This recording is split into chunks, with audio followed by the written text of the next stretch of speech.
In the late 1990s, Berlin was a city vibrating with sound. But while most chased louder beats and brighter lights, one group of musicians sought the opposite. They wanted to turn the music off. His name was Dieter Klangmann, a former sound technician who claimed to be allergic to rhythm.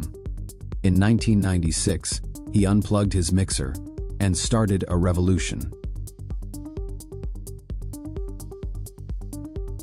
When Dieter cut the sound, people didn't leave. They just kept dancing.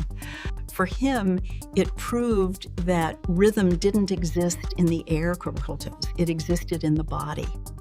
The footage you're seeing was recorded at the now legendary Null Klang Party, later described as the loudest silence in Berlin.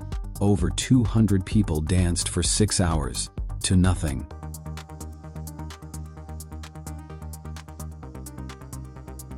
Within months, a movement had formed, Das Leise Kollektiv, the Quiet Collective. Their 42-page manifesto condemned all sound above 5 decibels as capitalist noise pollution. One passage reads, "The perfect beat is not heard, but remembered." Recorded silence with vintage Neumann microphones. You can hear the air shifting like a ghost of bass. Pressings like this one became coveted relics. DJs claimed you could feel the music if you leaned close enough to the turntable.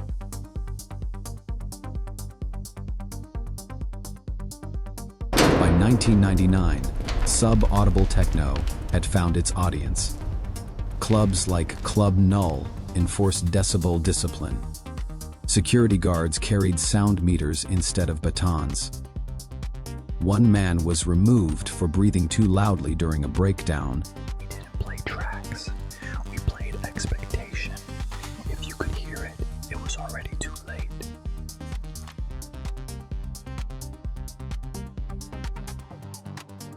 Today, 2 decades later, Sub-Audible Techno has returned.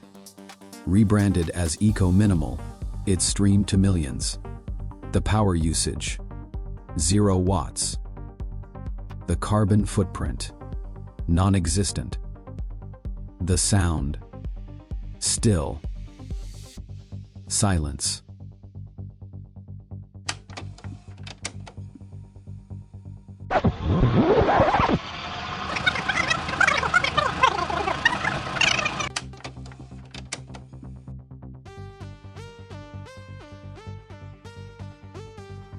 By 2001, Sub-Audible Techno had reached its philosophical limit. The quiet was no longer revolutionary. It was mainstream. During a performance in Zurich, DJ MinusMinusMinus accidentally brushed a volume fader, producing a single audible click. The audience erupted in anger. Some called it a betrayal of the void. People said he sold out.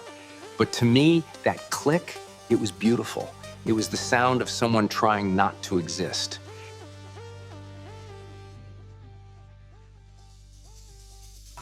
As the scene grew, so did division. Some artists began experimenting with negative decibels. Sounds so quiet they existed only theoretically. Others insisted this was sonic elitism. A split occurred between the quietists and the ultra-quietists. Their feud would end the movement. Quietists said, "We play silence." The ultra-quietists replied, "We play what silence wants to be." For 6 months, the quietists and ultra-quietists refused to speak to one another. Out of principle, the summit to reconcile both sides ended abruptly when nobody showed up.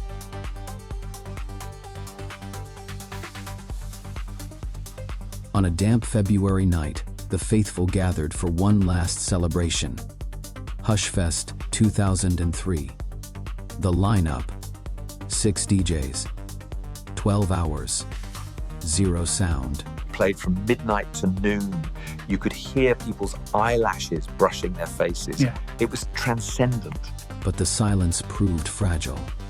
Humidity from collective breathing warped the only existing master tapes of sub-audible recordings. Some called it an accident. Others, divine intervention. With the tapes destroyed, the movement declared itself. philosophically complete. Dieter Klangmann was never seen in public again. Rumors say he moved to Iceland to listen to glaciers.